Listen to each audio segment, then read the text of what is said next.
Dear students welcome to my YouTube channel. মই জোৰ দি ক'ব পাৰোঁ এই ভিডিঅ'টোৰ প্ৰতিটো প্ৰশ্ন অতি সহজে বুজি পাবা, গতিকে সম্পূৰ্ণ ভিডিঅ'টো চাবা। কোৱেশ্চন নাম্বাৰ 3, তলৰ সমীকৰণবোৰ সমাধান কৰা আৰু ফলাফলৰ শুদ্ধতা পৰীক্ষা কৰা। অৰ্থাৎ প্ৰতিটো প্ৰশ্ন আমি প্ৰথমে সমাধান কৰিব লাগিব, পিছত আমি এই ফলাফলৰ শুদ্ধতা পৰীক্ষা কৰিব লাগিব। তো প্ৰথম প্ৰশ্নটোলৈ মন কৰা, ইয়াতে বাওঁফালে এই দুটা ভগ্নাংশ, গতিকে ভগ্নাংশ যেহেতু আছে আমি প্ৰথমে হৰৰ লসাগু উলিয়াই পেলাই যোগ কৰিম, তাৰপিছত বাকী কামখিনি কৰা হ'ব। ইয়াতে চোৱা দুটাৰ হৰ কি কি আছে, এটা 3 আৰু 2। 3 আৰু 2ৰ লসাগু হ'ব 6। এতিয়া 3ৰ লগত 2 পূৰণ কৰিলে 6 পাম, 2 আকৌ ওপৰটোৰ লগত পূৰণ হ'ব 2 × x 2x। ইফালে মাইনাছ 2ৰ লগত 3 পূৰণ কৰিলে 6 হ'ব, আমি 3 পূৰণ কৰিব লাগিব এই লবৰ লগত x - 1 ইকুৱেল টু 1। এতিয়া প্ৰথমে আমি এই পুৰণা কামটো কৰিলোঁ, 2x minus -3 × x -3 minus into minus plus চিন হ'ব 3 × 1 3 ইকুৱেল টু 1। এতিয়া ইয়াতে 2x আৰু 3x দুটা সদৃশ হয়, আমি ইয়াতে যেহেতু বেলেগ চিন বিয়োগ কৰিব লাগিব। যদি বিয়োগ কৰোঁ 3xৰ পৰা 2x বিয়োগ কৰিলে হ'ব 1x আৰু ডাঙৰ চিন উত্তৰ আগত দিব লাগিব, অৰ্থাৎ -1x + 3/6 ইকুৱেল টু 1। এতিয়া 6 বাওঁফালৰ গোটেইখিনিৰ লগত হৰণ হৈ আছে, আমি 6 যদি সোঁফালে লৈ যাওঁ পূৰণ কৰিব লাগিব। তো -1x + 3 ইকুৱেল টু 1 × 6। এতিয়া -1x ইকুৱেল টু, এই দুটা পূৰণ কৰিলেতো 6 হ'ব। এতিয়া আমি বাওঁফালৰ 3 সোঁফালে লৈ যাম, এইটো +3 সোঁফালে হ'ব -3। তো -1x ইকুৱেল টু 6 - 3 3। এতিয়া -1 যদি আমি সিফালে লৈ যাওঁ, x ইকুৱেল টু 3 হৰণ -1, কাৰণ ইয়াতে পূৰণ হৈ আছে, সেইটো চাইডত গ'লে হৰণ হ'ব। এতিয়া x ইকুৱেল টু এই প্লাছ মাইনাছ মাইনাছ 3ক একেৰে হৰণ কৰিলে 3। তো আমি এনচাৰ পালোঁ x ইকুৱেল টু -3। এতিয়া কৈছে ফলাফলৰ শুদ্ধতা পৰীক্ষা কৰা। ফলাফলৰ শুদ্ধতা পৰীক্ষা কৰা মানে আমি এই xৰ জেগাত -3 পাতি পেলাই চাব লাগিব বাওঁ পক্ষ আৰু সোঁ পক্ষ একে সমান হয়নে নহয়। তো তাৰ কাৰণে আমি এতিয়া বাওঁ পক্ষ আৰু সোঁ পক্ষ কৰিব লাগিব। বাওঁ পক্ষ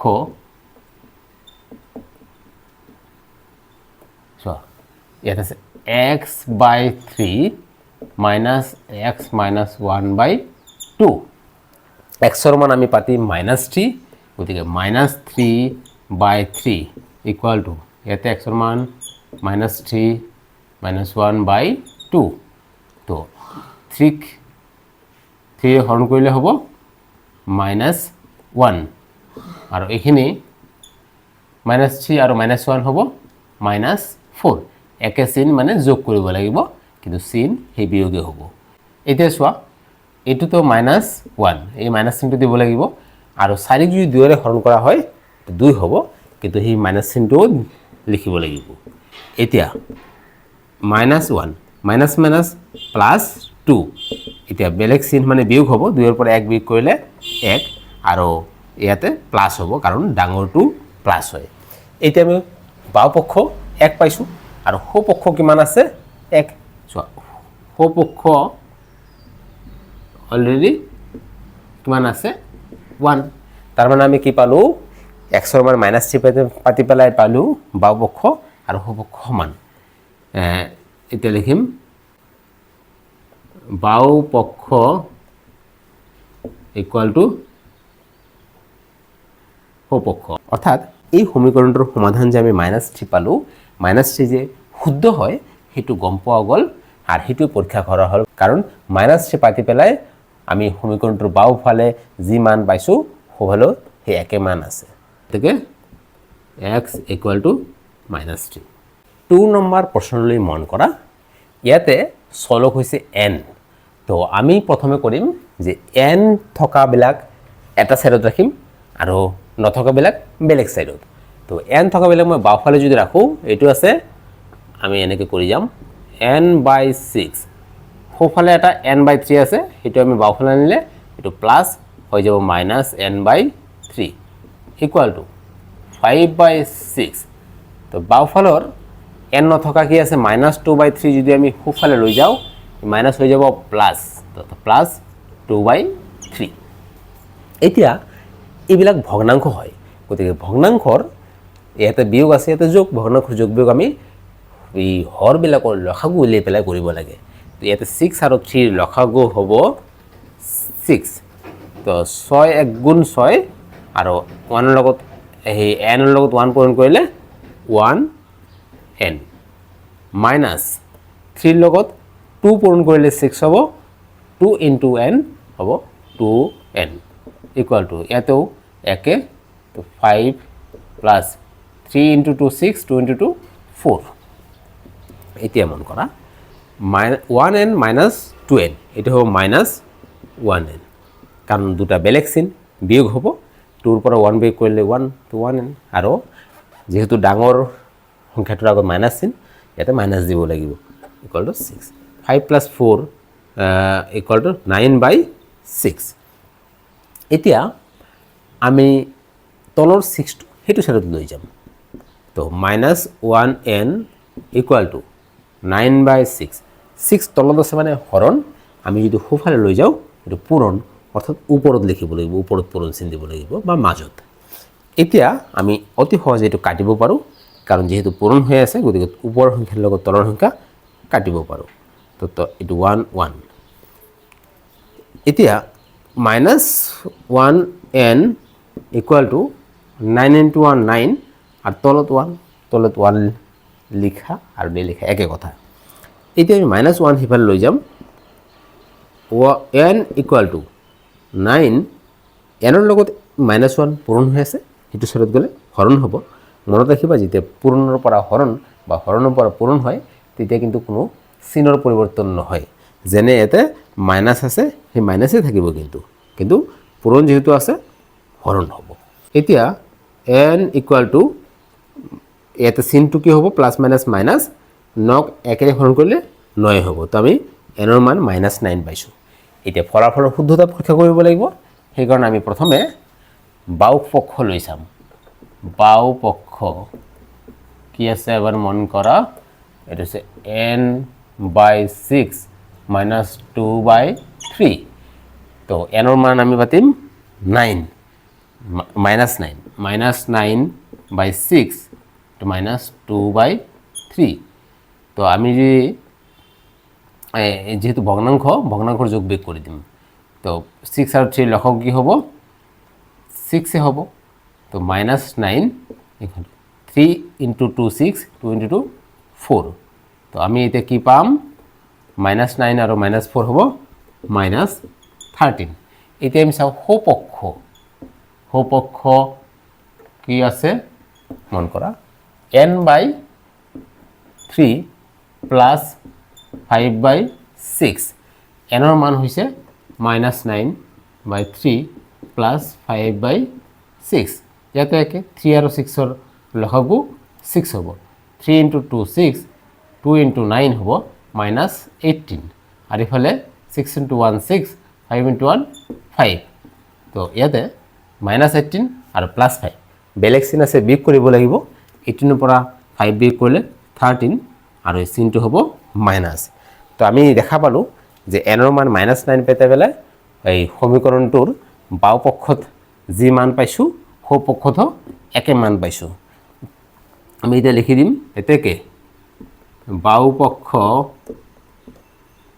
ইকুৱেল টু সোঁপক্ষ তো যেহেতু সোঁপক্ষ হৈ গ'ল তাৰমানে n ৰ মান যে 9 -9 হয় এইটো শুদ্ধ বুলি প্ৰমাণ হৈ গ'ল এতেকে n ইকুৱেল টু -9 3 নম্বৰ প্ৰশ্নলৈ মন কৰা ইয়াতে চলক হৈছে x তো x থকাবিলাক আমি এটা সাইডত ৰাখিম তো সেইকাৰণে আমি সোঁফালে থকা xটো বাওঁফালে ৰাখিম তো আমি লিখিব লাগিব 2x প্লাছ 7 মাইনাছ 6x/5 আৰু এই যে সোঁফালে যে -5x আছে সেইটো যদি আমি বাওঁফালে আনো মাইনাছ হৈ যাব প্লাছ 5x/2 ইকুৱেল টু সোঁফালে এতিয়া 10 থাকিল। আমি নেক্সট লাইনত এই প্লাছ 7টো সেইটো ছাইডত লৈ যাম। যদি প্লাছ 7 সেইটো ছাইডত লৈ যাওঁ তেতিয়া কি হ'ব 2x minus 6x/5 plus 5x/2 equal to 10 আৰু প্লাছ 7 সেইটো ছাইডত হ'ব -7। এতিয়া বাওঁফালে এই গোটেইকেইটা x থকা টাৰ্ম। তো আমি যেহেতু ভগ্নাংশ আছে ইয়াতে, ভগ্নাংশ যদি থাকে সেইবিলাকৰ যোগ বিয়োগ সদায় লসাগু উলিয়াই পেলাই কৰিব লাগে। তো লসাগু উলিয়াব লাগিব হৰৰ, ইয়াতে হৰ আছে 5 আৰু 2 আৰু এইটোৰ একো নাই মানে আমি 1 লিখিব পাৰোঁ। 1, 5 আৰু 2ৰ লসাগু হ'ব 10। এতিয়া চোৱা তোমালোকে মন কৰা 1ৰ লগত কি পূৰণ কৰিলে 10 পাম? 10। তো ইয়াতো 10 পূৰণ হ'ব, ইনটু 10 পূৰণ হ'ব। তো 10 ইনটু 2x কি হ'ব? 20x। একেদৰে আমি সেইটো চাম। 5ৰ লগত কি পূৰণ কৰিলে 10 হ'ব? 2, ওপৰতো 2 পূৰণ কৰিব লাগিব। 6x ইনটু 2 এইটো হ'ব 12x। এতিয়া পিছৰখিনি মন কৰা, ইয়াতে 5x/2, 2ৰ লগত কি পূৰণ কৰিলে 10 পাম? 5, তো ওপৰতো 5 পূৰণ হ'ব। 5 ইনটু 5 হ'ব 25x। এতিয়া সোঁফালে যি আছে আগত দেখিলোঁ 10 - 7 3, তলত 10 থাকিব। এতিয়া আমি এইকেইটা যোগ বিয়োগ কৰিম। চোৱা প্ৰথম দুটা আছে সেইটোৱে কৰিলোঁ, এইটো প্লাছ 20x, এইটো -12x, বেলেগ চিন মানে বিয়োগ হ'ব। 20ৰ পৰা 12 বিয়োগ কৰিলে 8x, ডাঙৰ চিন প্লাছ, এইটো হ'ব 25x ইকুৱেল টু 3। এতিয়া 8x প্লাছ 25x দুটা যোগ হ'ব, যিহেতু দুটা প্লাছ আছে, এইটো হ'ব 33x/10 ইকুৱেল টু 3। এতিয়া 10 ইয়াতে হৰণ হৈ আছে, আমি যদি সেইটো চাইড শিফ্ট কৰোঁ পূৰণ হ'ব, অৰ্থাৎ 33x ইকুৱেল টু 3, 10 সোঁফালে লৈ গ'লে পূৰণ হ'ব। এতিয়া 33x ইকুৱেল টু 30। এতিয়া 33 যদি আমি সেইটো চাইডত লৈ যাওঁ, 33 এক্সৰ লগত পূৰণ আছে, হ'ব হৰণটো x ইকুৱেল টু 30/33, আৰু হৰণ মানে তলত লিখিব লাগে, তলত লিখা আৰু হৰণ চিন দিয়ে একে কথা। এতিয়া আমি যদি কটাকুটি কৰোঁ, চোৱা 3 দি কাটিলে এইটো 10, 3 দি কাটিলে এইটো 11, অৰ্থাৎ আমি পালোঁ x equal to 10/11। Actually answer এইটোৱে হয়, x ইকুৱেল টু 10/11। কিন্তু এতিয়া আমি এই ফলাফলৰ শুদ্ধতা পৰীক্ষা কৰিব লাগিব, অৰ্থাৎ এক্সৰ মান যে 10/11 হয় সেইটো আমি চাব লাগিব। কেনেকৈ চাম সেইটো? এই এক্সৰ মানটো বাওঁফালে আৰু সোঁফালে পাতি চাব লাগিব যে দুয়ো পক্ষত একে সমান মান পাওঁনে নাপাওঁ। গতিকে বাওঁ পক্ষ প্ৰথমে আমি লিখি লওঁ, বাওঁ পক্ষ ইয়াত আছে 2x প্লাছ 7 মাইনাছ 6x/5। তো এতিয়া আমি য'ত য'ত এক্স আছে তাৰ ঠাইত আমি এক্সৰ মান পাতিম 10/11।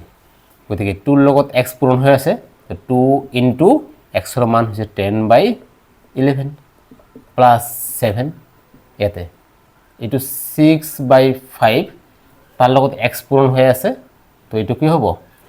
এক্সৰ মান 10/11। এতিয়া এইটো আমি কণ্টিনিউ কৰিম। 2 ইনটু 10 20/11 প্লাছ 7, এই দুটা আমি কাটিব পাৰোঁ, যেনে যিহেতু পূৰণ হৈ আছে 5ৰ লগত 10 কাটিলে 2, তো ইয়াতে কি হ'ব? -6 ইনটু 2 12/11। এতিয়া যেহেতু ভগ্নাংশ আমি প্লাছ কৰিব লাগিব, কিন্তু লসাগু উলিয়াই পেলাই ইয়াৰ তলত 11 আছে, ইয়াৰ তলত একো নাই মানে 1 দিব পাৰোঁ। 11, 1, 11ৰ লসাগু 11 হ'ব। তো এইটো কি হ'ব? 20 প্লাছ 1 ইনটু 11 11, 7 ইনটু 11 77, মাইনাছ এইটো 12, তলত 11, 20 প্লাছ 77 প্লাছ কৰিলে হ'ব 97 মাইনাছ 12।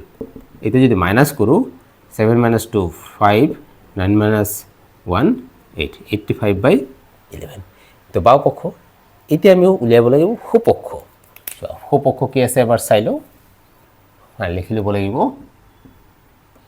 সপক্ষ এটা হচ্ছে 10 মাইনাস 5x বাই 2 x সমান ইয়াতো আমি 10/11 পাতিব লাগিব তো 10 মাইনাস 5/2 চাই লোৱা তাৰ লগত x পূৰণ হৈ আছে গতিকে 10/11 এনেকৈ লিখিব লাগিব এতিয়া এই 2 আৰু 10 কাটিব পাৰি 5 তো 10 মাইনাস তো ইয়াতে কি ওপৰত আছে 5 আৰু 5 পূৰণ 25 আৰু তলত 11 যেহেতু ভগ্নাংশ বিয়োগে হোক আৰ যোগে হোক লসাগু উলিয়াই পেলাই কৰিব লাগিব তো লসাগু কি হ'ব 10 তলত একো নাই মানে 1 1 আৰু 11 লসাগু 11 1 ৰ লগত 11 পূৰণ কৰিলে 11 হ'ব গতিকে 10 * 11 110 minus 25 110 minus 25 এটো হৈছে 85/11 চোৱা দুয়োফালে আমি কি পালো একে মান পালো 85/11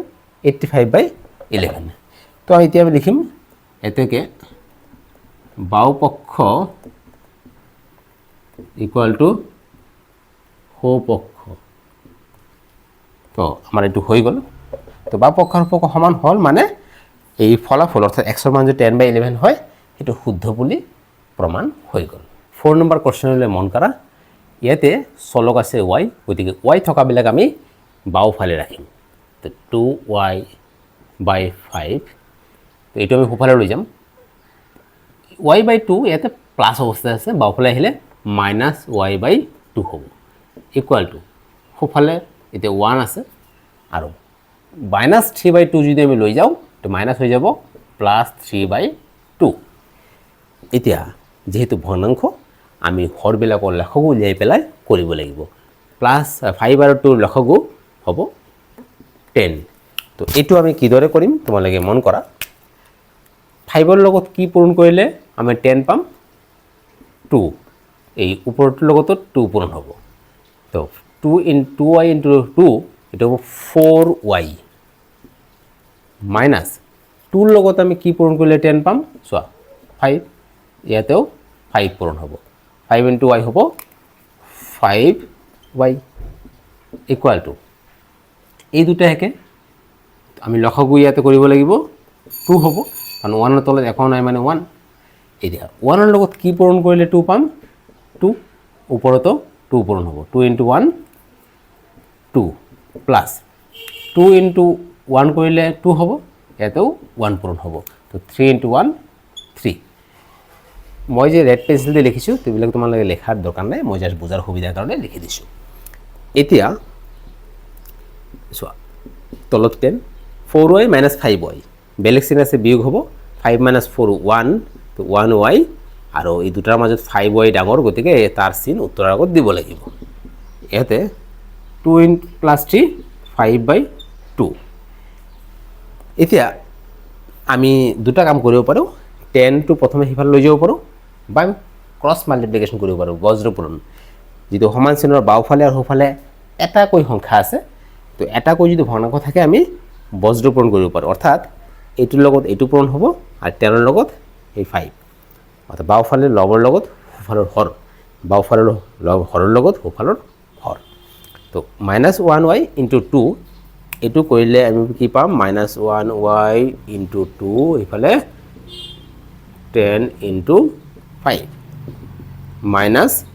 -2y হ'ব আইটো হ'ব 50 তো y ইকুয়াল টু এটা সোয়া y এর লগত -2 পূরণ হয়ে আছে আমি যদি -2 হেতু সাইডে লৈ যাও এটো হরণ হ'ব আৰু এটোতে -2 এ থাকিব কাৰণ যেতিয়া পূৰণ আৰু হৰণৰ কাম হয় চিনৰ পৰিৱৰ্তন নহয় y ইকুয়াল টু 50 যদি 2 ৰে হৰণ কৰো এটো 25 পাম আৰু প্লাস মাইনাস -25 তো এটা আমাৰ आंसर উলোৱা হৈ গল এটো आंसर